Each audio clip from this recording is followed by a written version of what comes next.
নামাজের নামাজ যে আল্লাহ আমাদের উপরে ফরজ করলেন, এই নামাজ ফরজ, এটা আল্লাহ পাক কোরআনের কোন আয়াতে ফরজ করলেন?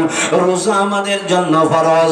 আল্লাহ এগুলো তো হলো মোটা মোটা কথা, আল্লাহ তুমি এখনো শেখো নাই আল্লাহ কোন আয়াতে রোজা ফরজ করলেন, যাকাত দেওয়া আল্লাহ ফরজ করলেন, কোন আয়াতে আল্লাহ যাকাত দেওয়া ফরজ করলেন, আল্লাহ হজ করা আল্লাহ ফরজ করলেন, কোন আয়াতে আল্লাহ হজ করাটা ফরজ করলেন?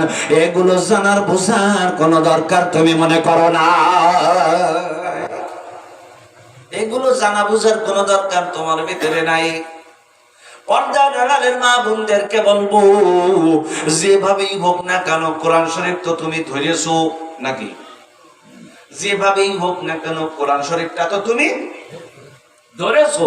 কোরআন শরীফ যখন তুমি ধরেছো, এই কোরআন শরীফকে তুমি আর ছাড়ার নিয়ত করো না, এই কোরআন আর ছাড়িও না। আল্লাহ কোরআনের তেলাওয়াত, কোরআনের মানা ও মুরাদ, কোরআনের তেলাওয়াত, কোরআনের মানা ও মুরাদ। ও মা,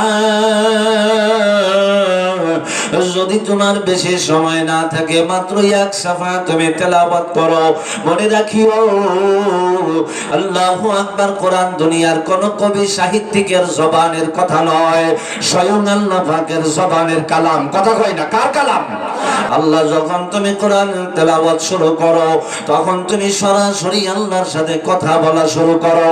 ও পর্দার আড়ালের মা, আমি তোমার কাছে অনুরোধ করব, অন্তত এক সাফা কোরআন তেলাওয়াত করার নিয়ত রাখো ইনশাআল্লাহ।